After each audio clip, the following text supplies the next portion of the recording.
If you've been thinking about making a move to Great Falls, Montana, there's 5 things that you need to know before you pack the truck.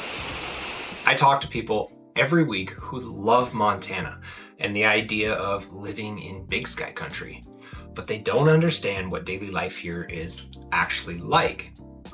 Now, if we haven't met yet, my name's Kevin. I'm a local realtor here in Great Falls, and I help people move every single day here to Montana. And I wanted to bring to you some of the talking points that we have in our initial conversations about weather, cost of living, and some of the other things that people don't really know about Big Sky country. So follow along and let's get into it.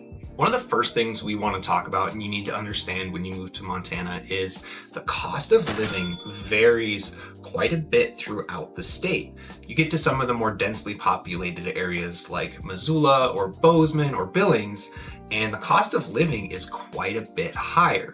Now, these places have some built-in demand due to the universities and some of the jobs that they have. But if you go to Bozeman, you're looking at 20% above the national average for cost of living. The average home price sold last year was over $800,000 for a single family home. Now, that's, people talk about California and some of these places in New York where some of these places are very inflated. We see some of that across the state of Montana. Now, if you circle back and you look at a city like Great Falls, it actually is coming in at 14% below the national average for cost of living. A single family home here, the average price for that was $355,000. So depending on where you look, you can kind of gauge your cost of living, and prices look drastically different. That's why Great Falls has been such a great choice for so many people that are relocating to Montana, as it's a great entry into the state. It gets you close to the mountains, it gets you under the Big Sky, and it essentially gets your foot in the door. We're right on the front edge of the plains. We're only a couple hours from Glacier National Park, and it's just a half a day drive down to Yellowstone.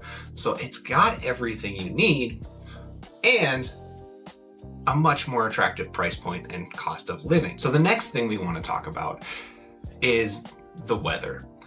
It varies quite a bit, again, across Great Falls from where you're at. Missoula is protected by the mountains. It's in a valley. It's got beautiful summers. It's got some gray winters. You don't get a lot of sunny days. Bozeman gets a ton of sun all year long, plenty of snow, not as much wind. Great Falls, lots of sun.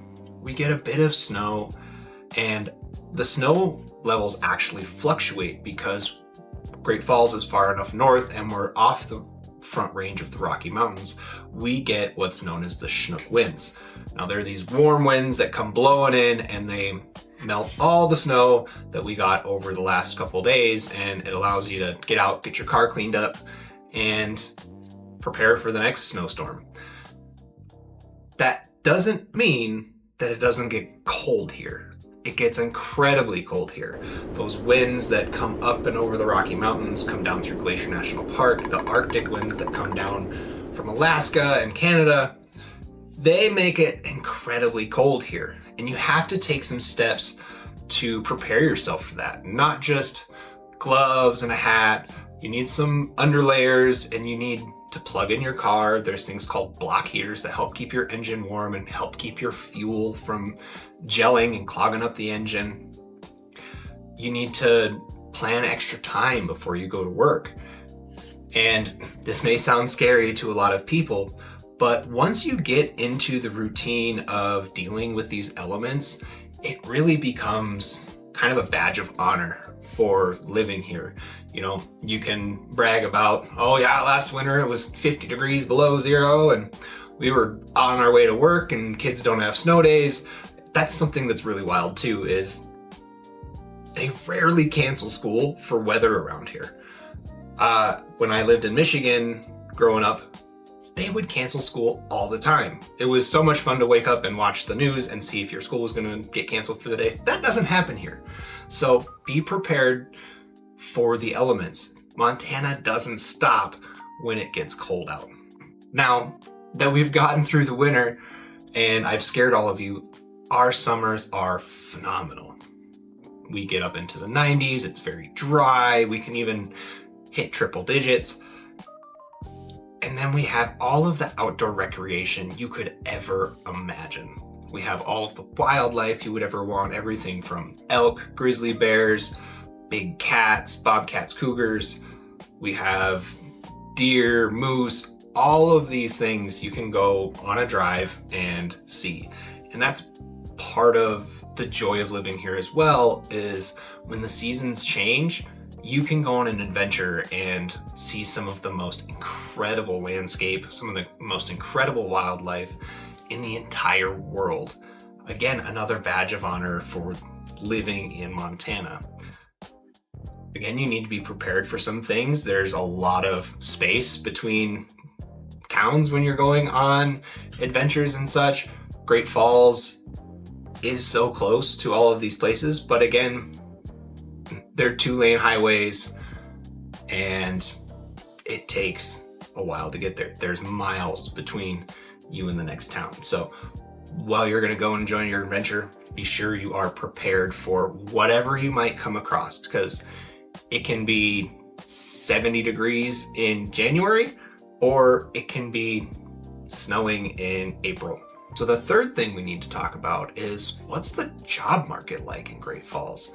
And over the years, it's been pretty steady. We've had a lot of large employers that have put down roots and offered jobs to this community for decades. One being Malmstrom Air Force Base. That is one of the biggest employers here in Great Falls. It is the biggest employer here in Great Falls. They have over 4,000 families, and this was back in 2019, just on base here. And this is one of 3 still active nuclear bases with the Minuteman missiles. So that keeps a lot of really interesting things happening. There's helicopters in the sky and you get to see the big bomber planes flying back and forth, which is just an incredible experience. We also have the Benefice healthcare system, who has been expanding and building an MSU branch for their college. Now we have a brand new college here in town that is all centered around the healthcare system. So Great Falls has been steadily growing. We've seen some great new restaurants and businesses pop up downtown. And over the next few years, the local government has really dedicated themselves to expanding and attracting new and exciting businesses to help this city grow and catch up with the rest of the state. So it's going to be exciting to see what happens over the next few years as the Air Force Base expands and we see the local economy expand as well. That should be wonderful for all of the newcomers and the people who have lived here forever, as we see our home equity rise and more to do in our community. Now, number 4 is one that everybody loves, is you don't have to fight crowds to enjoy Montana. This is one of the largest states in the entire nation, and we are the least populated. We have just over 1 million people in the entire state, and it is covered with gorgeous terrain and beautiful animals and a ton of outdoor things to do. Great Falls has the Missouri and the Sun Rivers merging right in the center of it.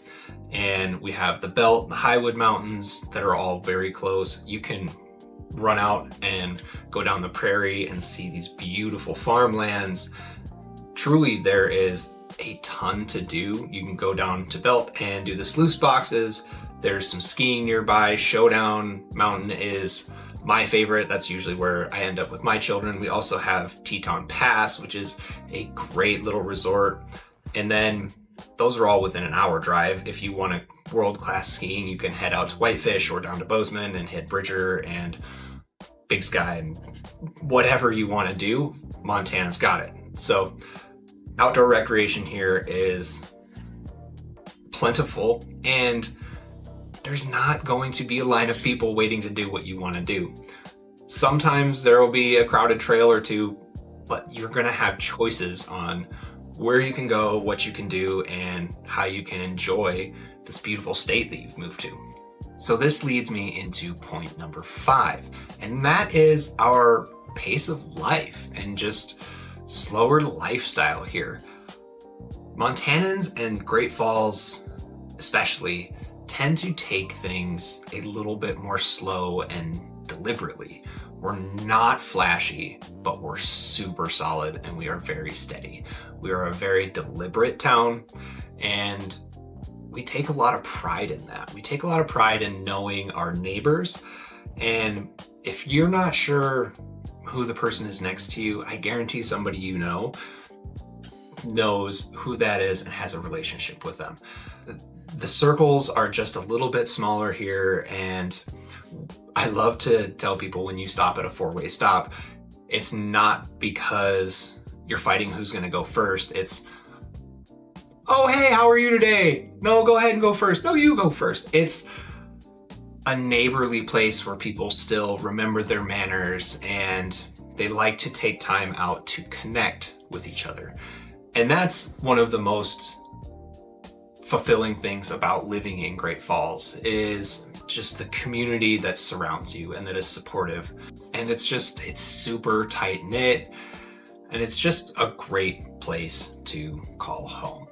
Great Falls is a wonderful place if you want affordability, you're looking for a tight-knit community, and you just want some simplicity and some values in your life.